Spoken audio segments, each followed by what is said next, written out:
So, at this Interfaith Meeting in 1999, as reported Associated Press, with the Dalai Lama sitting by his right side, October 1999, there was another meeting. In Rome, the Pope presided at a special council of some 2,000 religious leaders of various faiths, sects, and cults. Now, I'm going to show you a video of that in a moment, of what happened there. The pontiff told the assembled Buddhist monks, Zoroastrian priests, Catholic cardinals, Hindu gurus, American Indian shaman, Jewish rabbis, and ecumenical clergy, that's all the Protestants that there are, that all must join in condemning who? The Christian fundamentalists. Wow!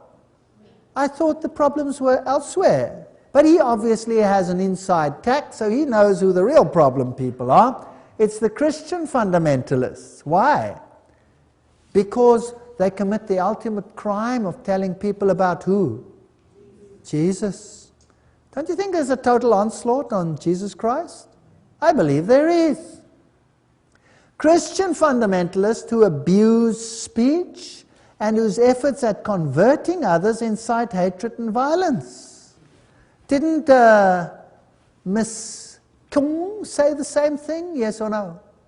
She said the same thing at the World Council of Churches. So we want a unity, but please let this unity be on a universal Christ. Just leave Jesus out of this. This is an attack on Jesus Christ.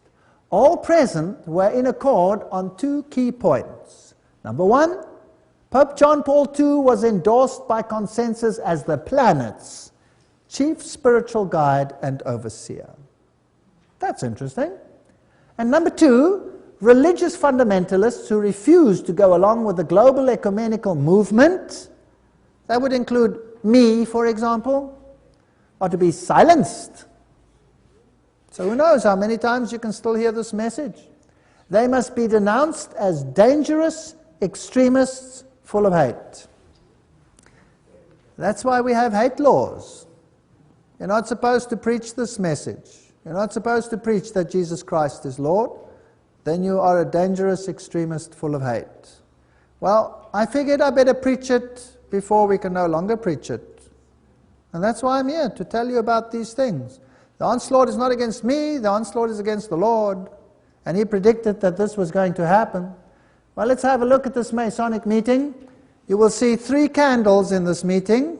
That's Masonic. They light the solar candles, which are little covered candles, which are used in Hinduism, for example, as solar candles, and in Buddhism and Eastern mysticism. And you will see that they use all kinds of music, just like the Bible said.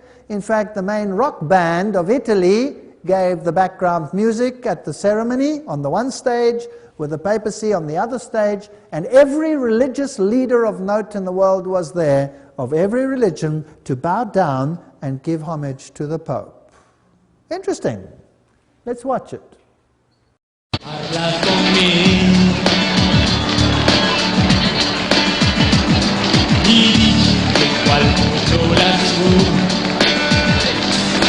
Padre di tutti noi, difende quei mari per abbracciare gente glorita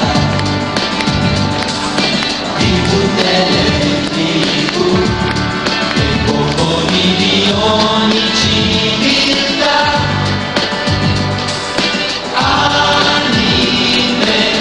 Di un mondo che vive,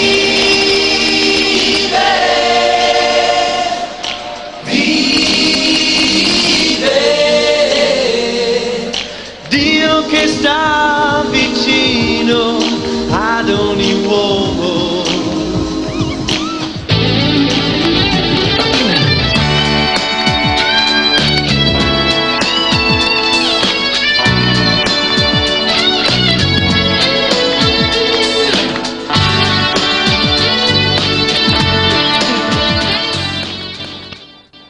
He looks so smug, doesn't he?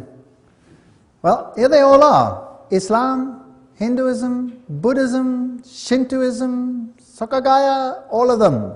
Protestantism, all of them bowing down, acknowledging the Pope.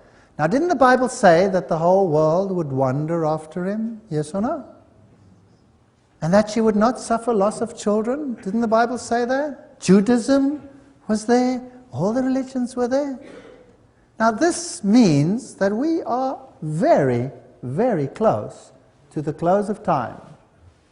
There's an interesting picture that was published once by the Spiegel, Der Spiegel, and here you have a statue of Caesar showing a finger. That's actually a Masonic thing, but never mind, there he does it.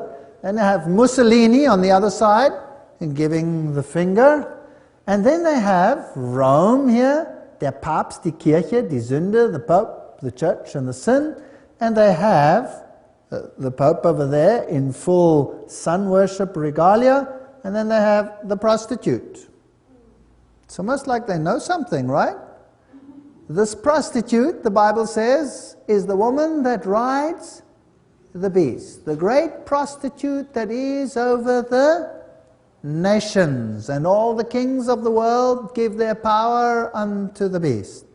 We've seen that the ruling powers in the world actually come from very few families today, highly occult families.